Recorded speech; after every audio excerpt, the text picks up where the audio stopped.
नमस्कार दोस्तों, आपका हमारे मोहल्ला पाठशाला पर स्वागत है।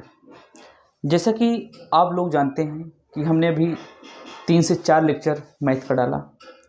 उसी से रिलेटेड अब हम लोग आगे बढ़ते हुए देख रहे हैं कि सीसैट में चाहे टेट हो, सीटेट हो, सुपर टेट हो, सभी इन तमाम एग्ज़ामों में इंग्लिश का भी भूमिका है। चाहे 10 नंबर का है, चाहे 5 नंबर का है, चाहे 20 नंबर का है, लेकिन इंग्लिश की भी भूमिका है। तो मैं इसी से रिलेटेड इंग्लिश ग्रामर का कुछ टॉपिक आप सबको पढ़ाऊंगा, जिसमें आज मेरा इंट्रोडक्शन क्लास है इंग्लिश का। तो इसमें हमें इंग्लिश में पढ़ना क्या क्या है उसके बारे में बताऊंगा और थोड़ा बहुत स्टार्ट करूंगा। जैसे कि आप लोग जानते हैं कि इंग्लिश ग्रामर का मतलब होता है व्याकरण। ग्रामर का मतलब क्या होता है? व्याकरण। हमारा टॉपिक है ग्रामर, जिसका इसमें पहला लेक्चर है ग्रामर का हमारा। ग्रामर का मतलब होता है व्याकरण। व्याकरण। ग्रामर का मतलब होता है जो हम शुद्ध रूप से बोलते हैं, किसी से शुद्ध रूप में पढ़ना, शुद्ध रूप में लिखना ही व्याकरण कहलाता है। अगर मैं बोलूं राम एक लड़का है तो शुद्ध रूप से पढ़ा, उसी जगह मैं बोल दूं राम एक लड़की है तो देखो कितना अजीब लग रहा है कि नहीं लग रहा है? क्यों? क्योंकि मैंने यहाँ पर व्याकरण में त्रुटि की। मैंने क्या बोला? राम एक लड़की है, राम इज अ गर्ल। तो यहाँ पर त्रुटि हुई नहीं मुझसे। तो जब हमको व्याकरण का ज्ञान नहीं होगा, ग्रामर का ज्ञान नहीं होगा, ग्रामर का नॉलेज नहीं होगा, तो हम गलती करेंगे। तो उसी का सुधार करने के लिए हम लोग ग्रामर पढ़ते हैं।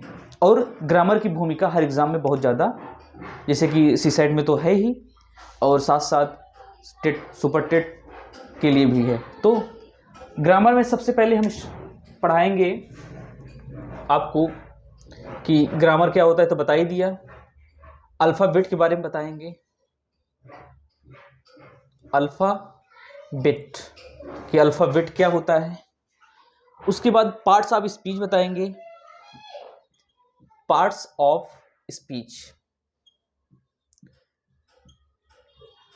पार्ट्स ऑफ स्पीच में हम noun, pronoun, verb, adverb, adjective, conjunction, interjection, preposition, ये सब सारे पार्ट पढ़ेंगे।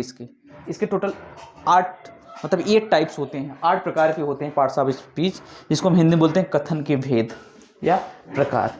उसके बाद हम लोग इसका नाउन, प्रोनाउन इसे एक एक करके पढ़ेंगे। उसके बाद इसमें हम जो इंपॉर्टेंट है पढ़ेंगे टेंस। टेंस की भूमिका ग्रामर में बहुत ही इंपॉर्टेंट है। अगर टेंस का नॉलेज हमें नहीं है तो कई सारे टॉपिक हमको समझ में ही नहीं आएगा। अगर हमको टेंस समझ में आ गया तो टेंस के बाद हम लोग पढ़ेंगे वॉइस। क्या पढ़ेंगे? वॉइस, जो एक्टिव वॉइस, पैसिव वॉइस के नाम से जाना जाता है। उसके बाद वॉइस के बाद हम लोग पढ़ेंगे स्पीच। क्या पढ़ेंगे? स्पीच, जो डायरेक्ट स्पीच और इनडायरेक्ट स्पीच होता है। ये भी हर एग्जाम में टेट हुआ, सुपर टेट हुआ, आता ही आता है। उसके बाद हम लोग स्पीच के बाद प्रीपोजिशन पढ़ेंगे, जिसमें हर प्रीपोजिशन की भूमिका बहुत ज़्यादा होता है। जिसमें हम पढ़ते हैं टू का यूज़, इन टू, अप, तो ये सब जो होते हैं प्रीपोजिशन, ये सब हम चर्चा करेंगे, पढ़ेंगे। तो सबसे पहले हम लोग आज शुरू करते हैं अल्फ़ाबेट। अल्फ़ाबेट क्या होता है? देखो, अल्फ़ाबेट मीन्स होता है वर्णमाला। क्या होता है अल्फ़ाबेट मीन्स? वर्णमाला। वर्णमाला। अल्फ़ाबेट में टोटल कितने लेटर्स होते हैं? तो हम बोलेंगे 26 लेटर्स होते हैं। कितने लेटर्स होते हैं? 26 लेटर्स। इंग्लिश अल्फ़ाबेट में टोटल कितने लेटर्स होते हैं? 26 लेटर्स होते हैं, जिसको हम पढ़ते हैं ए से जेड तक। कहाँ से कहाँ तक पढ़ते हैं? ए से जेड तक पढ़ते हैं। वही 26 लेटर्स को हम बोलते हैं क्या? वर्णमाला बोलते हैं। अब बात करते हैं लेटर्स की। तो लेटर्स का मतलब होता है अक्षर। क्या होता है? अक्षर। लेटर्स मतलब होता है अक्षर, और इसको 2 भागों में बांटा गया है। एक हमारा होता है वॉवेल्स। क्या होता है? वॉवेल्स। और दूसरा होता है कॉन्सोनेंट्स। दूसरा क्या होता है? कॉन्सोनेंट्स। पहला होता है वॉवेल्स, दूसरा होता है कॉन्सोनेंट्स। वॉवेल्स का मतलब होता है स्वर। वॉवेल्स का मतलब क्या होता है? स्वर। जो केवल 5 होते हैं। कितने होते हैं? 5। वो 5 कौन कौन है? ए, ई, आई, ओ और यू। ये जो है वोवेल्स और कॉन्सोनेंट्स से रिलेटेड हमारा डेफिनिट और इनडेफिनिट आर्टिकल्स में यूज पढ़ते हैं इसका हम। जो ए, एन और द का यूज हम पढ़ते नहीं हैं, वो मैं लिखाना भूल गया शुरुआत में, वो भी है एक टॉपिक। आर्टिकल्स का यूज पूछ लेता है कि कहाँ ए का यूज होगा, कहाँ एन का यूज होगा, कहाँ द का यूज होगा, तो वही इनडेफिनिट और डेफिनिट आर्टिकल्स होता है। तो वोवेल्स हो गया। वोवेल्स हमारे टोटल कितने होते हैं? 5 होते हैं। वोवेल्स के बाद हम कॉन्सोनेंट्स देखेंगे। कॉन्सोनेंट कितने होते हैं? जब हम 26 में 5 निकाल देंगे तो हमारा 21 बचेगा, मतलब कि 21 कॉन्सोनेंट्स। इन पांचों को छोड़कर ए, ई, आई, ओ, यू, इन पांचों को छोड़कर जो बचता है उसे हम बोलते हैं कॉन्सोनेंट्स। जैसे बी, सी, डी, एफ, जी, ये सब जेड तक हैं, जिसको हम क्या बोलते हैं? कॉन्सोनेंट्स। कॉन्सोनेंट हमारा टोटल कितना होता है? 21 होता है। और कॉन्सोनेंट को हम बोलते हैं हिंदी में व्यंजन। क्या बोलते हैं? व्यंजन। फिर से एक बार हम देख लेते हैं। मैंने सबसे पहले बताया ग्रामर। ग्रामर क्या होता है? व्याकरण क्या है? शुद्ध रूप से पढ़ना, शुद्ध रूप से लिखना, शुद्ध रूप से सुनना, बोलना, ये सब क्या कहलाता है? व्याकरण कहलाता है। इसी को हम बोलते हैं व्याकरण। उसके बाद मैंने बताया व्याकरण में सबसे पहले स्टार्ट किया अल्फाबेट। अल्फाबेट का मतलब होता है वर्णमाला। अल्फाबेट टोटल ए से जेड तक 26 लेटर्स होते हैं। उसके बाद मैंने बताया लेटर्स को हम हिंदी में बोलते हैं अक्षर, और लेटर्स को 2 भागों में बांटा गया। 26 लेटर्स को 2 भागों में डिवाइड किया गया। एक होता है वोवेल्स, दूसरा होता है कॉन्सोनेंट्स। वोवेल्स का मतलब होता है स्वर, जो 5 होते हैं, ए, ई, आई, ओ, यू। उसके बाद जो बचता है उसको हम बोलते हैं कॉन्सोनेंट्स, जैसे कि B, C, D, F, G, H, J, K, L, M, N, P, Q, R, S, T, V, W, X, Y, Z. ये 21 क्या हो जाएगा? कॉन्सोनेंट्स हो गया। ठीक, तो इसकी चर्चा हमने किया। ये तो बेसिक था। अब इसके बाद हम थोड़ा देख लेते हैं जो इंपॉर्टेंट है, जैसे कि वर्ड्स। वर्ड मतलब क्या होता है? वर्ड्स का मतलब होता है शब्द। क्या होता है? इसको हम हिंदी में बोलते हैं शब्द। हम बोलते हैं ना, जैसे बोलते हैं राम, श्याम, लड़का, लड़की, बस, गाड़ी, घोड़ा, सब बोल रहे हैं ना, तो इसी को हम बोलते हैं शब्द। तो शब्द का डेफिनेशन क्या होता है? होता क्या है शब्द? उसके बारे में देखते हैं। तो मैंने क्या बताया? A group of letters. A group of letters. A group of letters का मतलब हुआ कि अक्षरों का ऐसा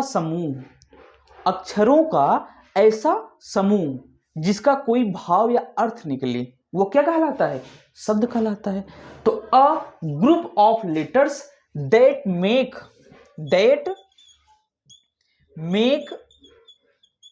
a complete sense, that is called words.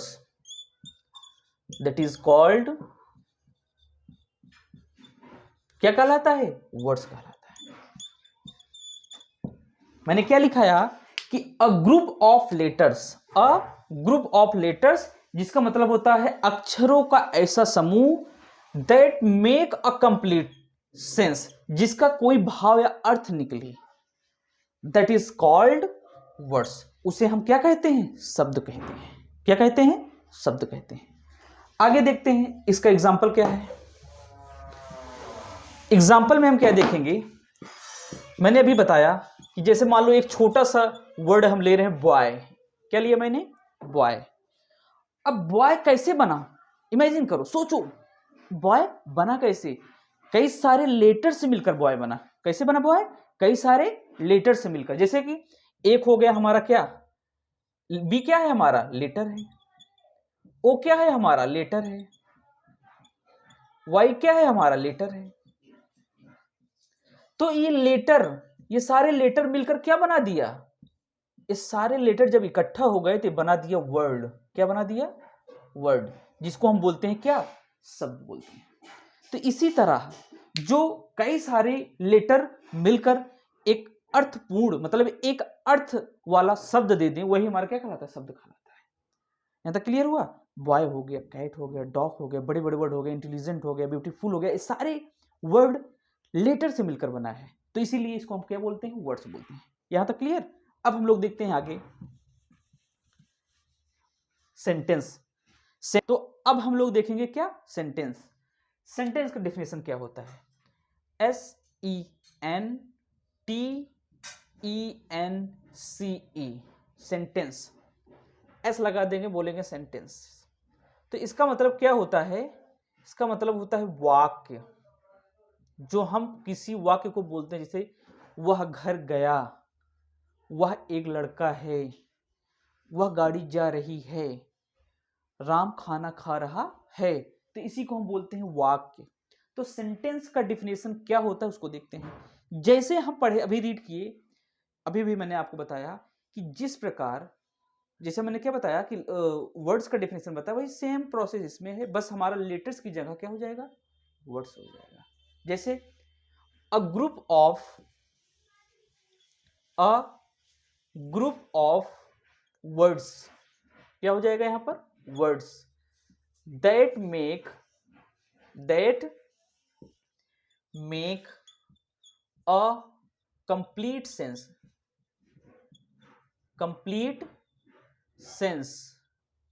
that is called sentence।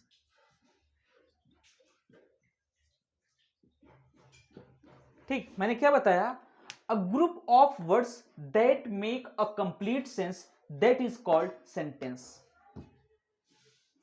जैसे मैंने अभी बताया था, वर्ड्स का डेफिनेशन सेम वही प्रोसेस इसमें है, बस हम क्या बोलेंगे कि शब्दों का ऐसा समूह, किसका, शब्दों का ऐसा समूह जिसका कोई भाव या अर्थ निकले, वाक्य कहलाता है। शब्दों का ऐसा समूह जिसका कोई भाव या अर्थ निकले, वाक्य कहलाता है। वही चीज मैंने यहां लिखा कि a group of words that make a complete sense that is called sentence. Clear? अब हम एग्जाम्पल के माध्यम से देखते हैं, एग्जाम्पल के माध्यम से इसको समझते हैं।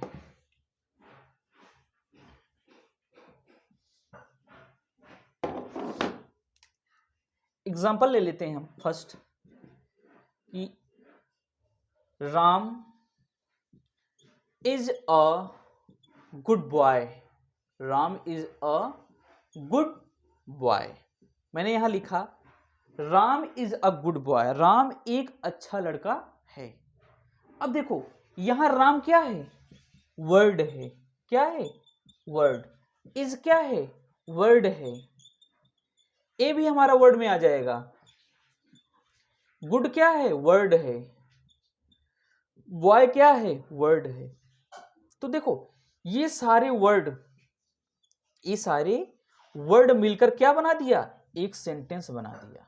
क्या बना दिया, एक सेंटेंस बना दिया। ये सारे वर्ड मिलकर क्या बना दिया, एक सेंटेंस बना दिया। तो मैंने यही तो बताया कि शब्दों का ऐसा समूह जिसका कोई भाव या अर्थ निकले, तो कई सारे वर्ड मिलकर एक सेंटेंस बना दिया, जिसे हम क्या कहते हैं, वाक्य कहते हैं। क्या कहते हैं, वाक्य। ठीक, तो हम लोगों ने आज ग्रामर में अल्फाबेट पढ़ा, लेटर्स पढ़ा, वॉवेल्स पढ़ा, कॉन्सोनेंट्स पढ़ा, उसके बाद वर्ड्स और सेंटेंस की डेफिनेशन पढ़ी। तो ये इंट्रोडक्शन क्लास था।